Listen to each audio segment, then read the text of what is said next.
Everyone, welcome to our sew along.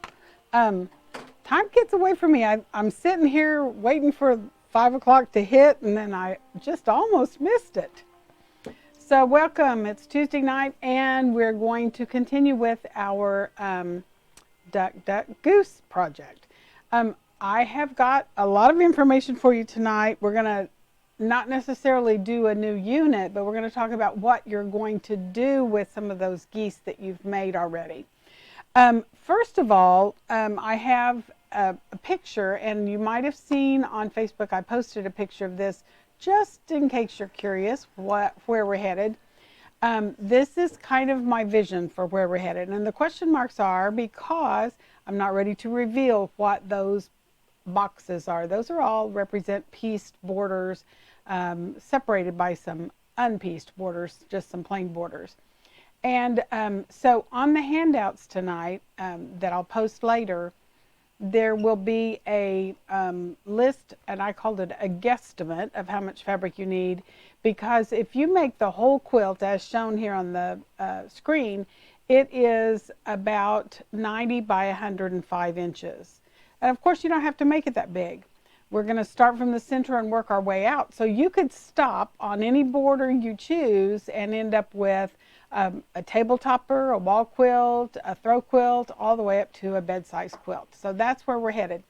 And I named the quilt Duck Duck Goose because all of the blocks are ducks or turkeys or geese or something, some kind of bird that as it comes around. And if you own EQ, electric quilt, there are lots and lots of blocks. So that's kind of where I'm getting some of my blocks. Some of my blocks are a combination of several different kinds of blocks. I've got to roll this up here and make sure I can see comments because Tony is not here again tonight to answer.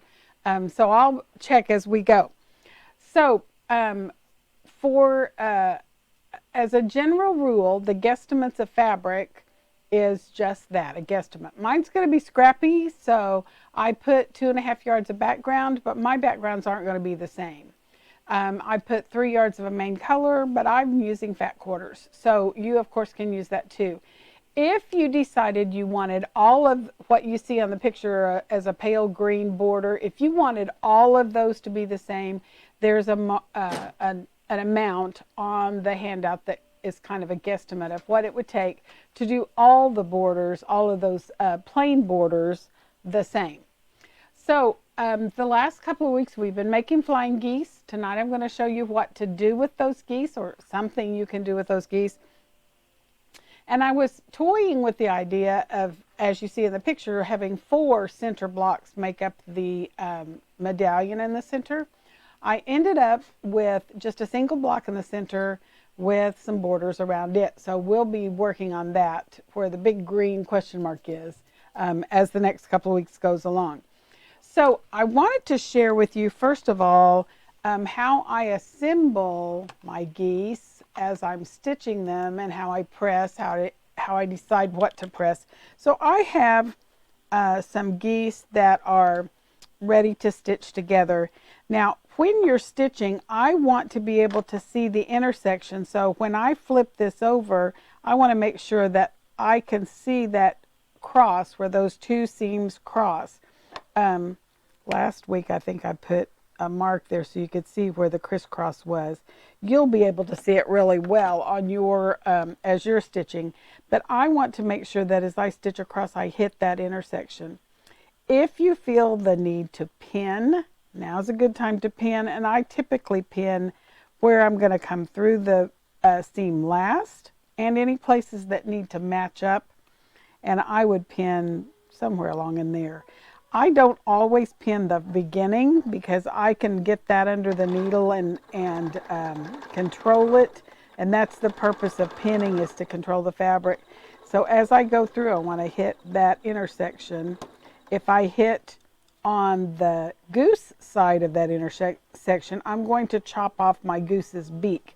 If I hit on the outside toward the seam allowance, then it's going to float a little bit, but that's actually better in my opinion, than chopping off the goose's beak. So that's something to think about as you stitch. Now, when I've stitched these together where one goose is following the next one, I like to press the direction the geese are flying. So I would go that way. I'm just going to give it a quick little finger press here. That does create a little extra bulk here in the corners, but sometimes that makes it easier to sew the next one. And then, of course, you can always open that seam up and press open. And I do some pressing open. A lot of people press a lot of things open, and that's a personal preference, but something to think about. So last week I had you stitching 3 geese together, kind of like this. I've got several trios here. And this is actually part of a block called Wild Goose Chase, which I thought was appropriate. And I've got 3 together. I actually have one that has a lighter fabric in the sky part here at the base of all of my units. And they're all the same, which is the way I wanted them. So if you, I'm going to show you kind of where we're headed with this block. Now, something you should know about this block, I've got to find my mouse. There we go. That block actually is going to fit into some other pieces. So I've got a center here. That's kind of where I've headed. Now, I will tell you, this is not going to be a plain square. And I'll show you an option for the center as well. We're going to be piecing something to go in the center, but that's not until next week. So if you made several sets of trios like this, because last week I was still trying to, I've named this quilt Duck, Duck, Goose, also known as getting my ducks in a row, because I wasn't, I didn't have my head together with exactly what I was planning last week, but I do now. So you may have made more trios than you actually need for this quilt, because the center block, you only need 4 trios like the ones that I showed you. So you may have extras, and if you do, here's something you can do with them. I've created a block. This is actually the block in the electric quilt program called Wild Goose Chase. It's a trio of geese, and then it's got some strips on the side. And the way you know what size strips you need, whatever your trio of geese amounts to, let me get this to where it'll focus, maybe. Come on, wake up. Well, this is crazy. There we go. Sometimes you have to get it right in the center. It doesn't want to focus. There we go. It's getting in focus. Whatever size strips you use for the side have to make this into a square for the Wild Goose Chase quilt I'm going to show you. So because this is a 3" by 1.5" goose, that makes this strip 4.5 inches finished. That meant that I had to put strips on the side that are going to finish 3/4 inch by 4.5 inches, so that I end up with a 4.5 inch square. That was where I was headed. So I've got my strips here. I've cut some so I could kind of show you how that looks. So I've got another goose to sew onto this trio. And I had them all stacked up the way I wanted them. And I'll show you how I really sew geese, because I don't pin them at this section. After I've trimmed them, I can make sure I feed that first part in where I know it is together. I have to hit this intersection, but under here there's not really anything I have to line up with, so I'm not too worried about pinning that to make it stay, because I can hold on to it with my fingertips. Now you may not want to do that. You may want to pin, and that's perfectly fine. And then as I feed this last little bit through, I can hold on to it and make sure it feeds through the way I want it to. Now, if you have any issues, of course, go ahead and pin, if that is something you'd rather do, which is totally fine. So I'm going to press this one, and I'm going to press the direction the geese are flying. I'm just going to finger press it because I want to real quickly show you what comes next. So I have this strip. It is 1 1/4 by 5 inches.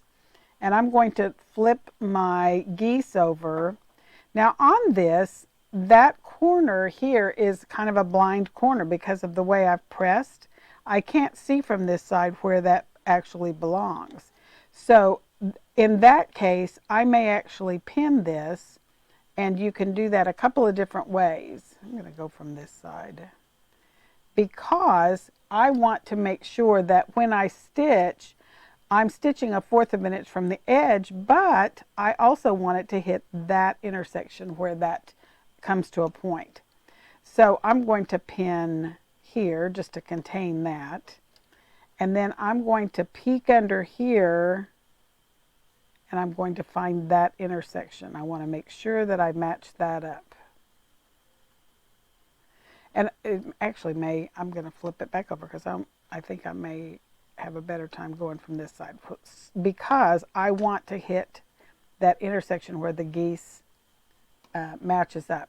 So you may have to, and I can actually see that point through my light colored fabric, but you may have to peek under there and make sure that you are coming out at that intersection where the piece is.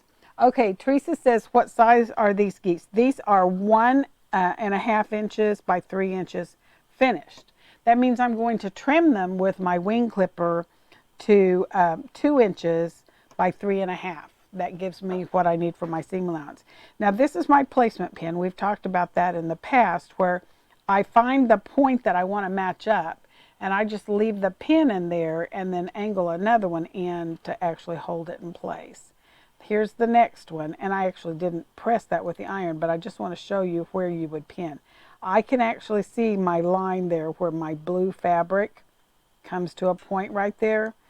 A lot of times the fabric you're choosing, you can actually see it as you're stitching. You probably can't see it through the from the screen you're looking at, but then I would match that up and hold that pin in place and then match up another pin to actually stabilize that corner. And then I would just stitch the whole thing. I'm not going to do that right now because I want to show you some other stuff. So this was where I was headed, to the Wild Goose Chase block. And I have several options of things you can do with that. So let's go to the alternate project page. So there's my Wild Goose Chase block. It's got 3 geese. And what I was talking about with the sizes, if you decided to make 2 by 4 inch geese, then of course your strips on the sides have to make your block turn into a square. So that would make your sizes of those side strips different. So if you decided you wanted to make a whole quilt out of those, it would look something like this.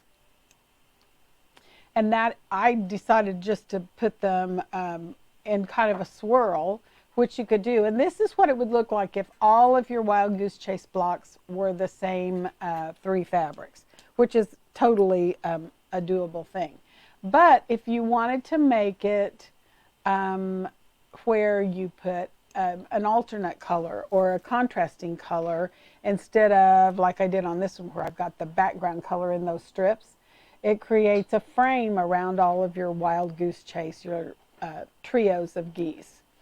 You could also assemble it where you have trios of geese in sets of 4, which is what you get basically when you make the sets with the wing clipper, because you'll end up with 4 geese just alike.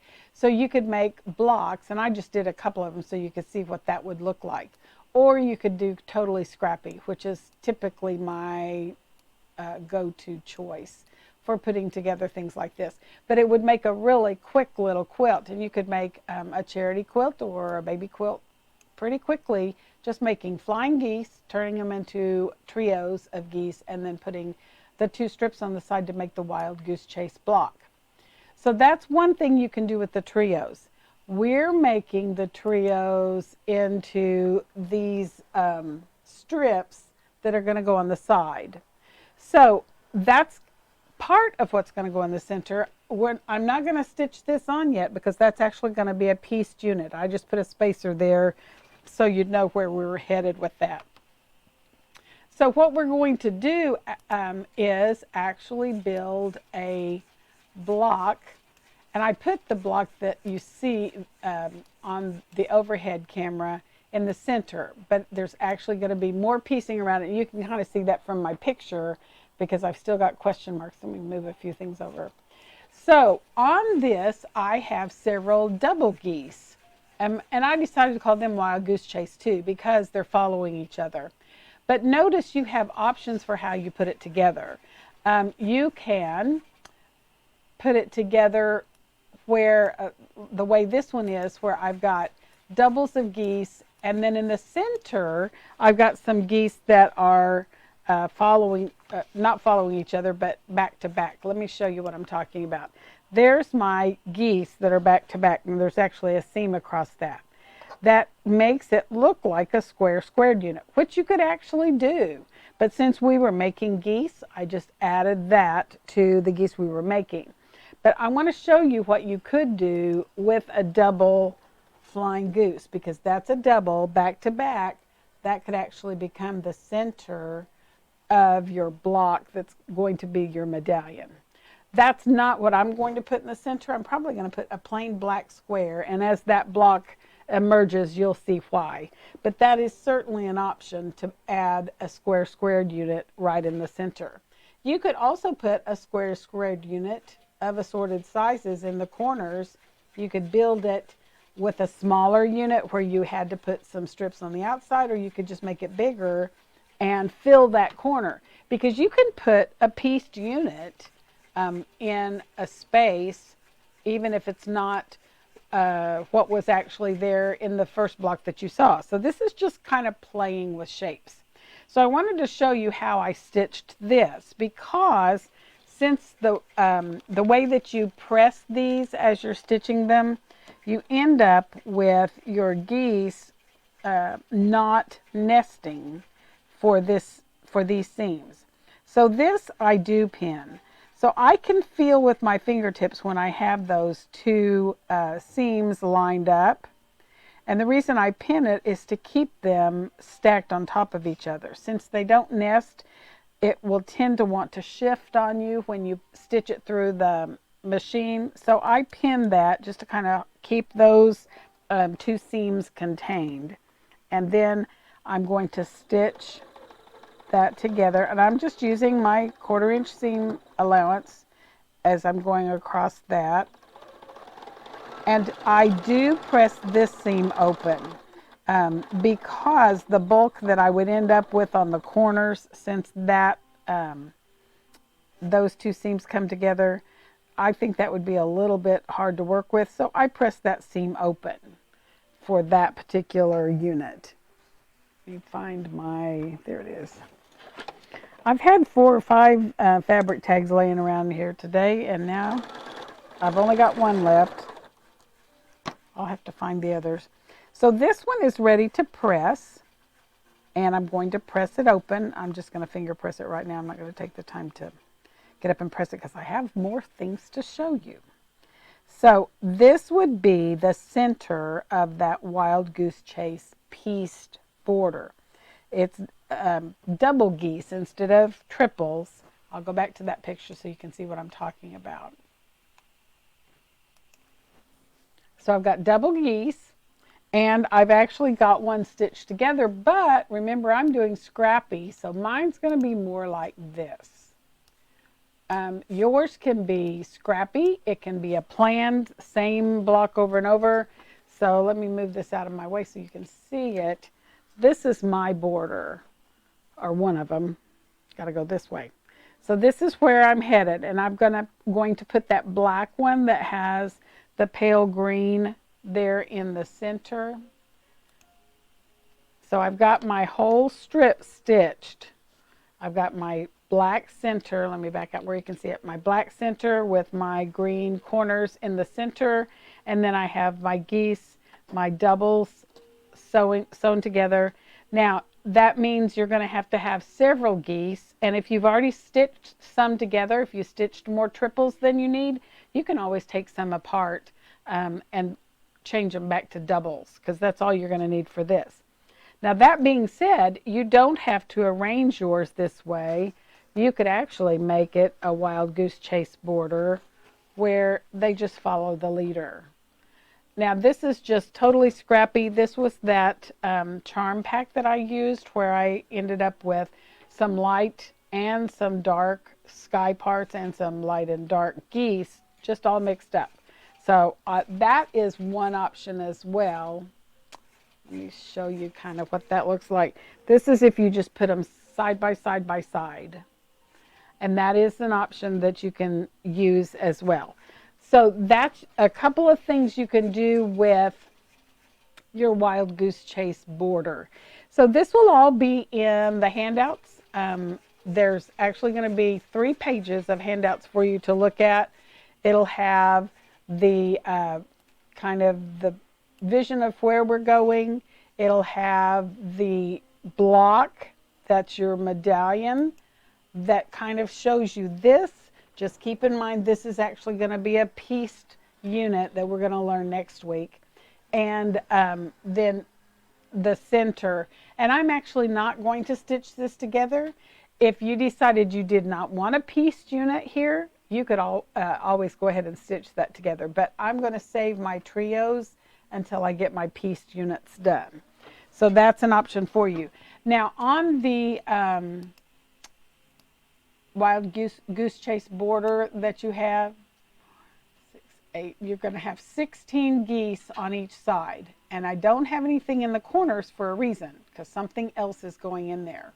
So you're not going to actually complete that border for right now, but that is something we'll be doing later as well, because there's a lot of corners that we're going to stick in as we go through this project. Okay, any questions?